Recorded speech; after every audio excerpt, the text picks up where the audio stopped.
The idea of parenting courses and parenting books is not that there was anything wrong in past generations. I think that there was a lot that was done right. In fact, some things that we were kind of missing out on sometimes. But the world is changing. And I think a lot of young parents today are kind of in this in-between. Things are not the same as when they were a child, and certainly very different from when their parents were children. But it hasn't all been figured out yet for what's next.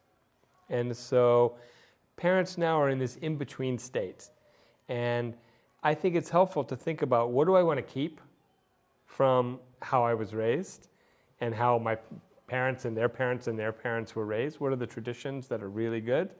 And what's new and different for this new generation?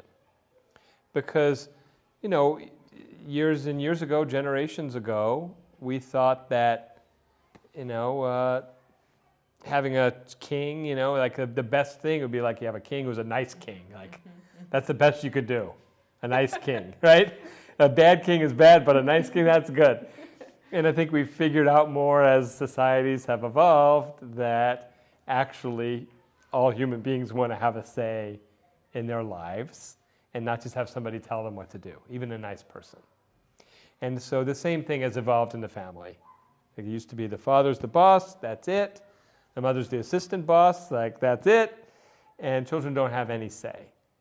And that just doesn't work anymore. We just don't live in a world like that anymore.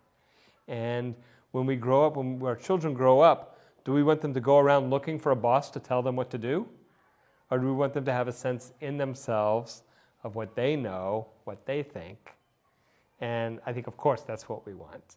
And therefore, I think we all need some guidance to get there. Because we know where we came from, but we're not sure where we're going, and we need some help to get there.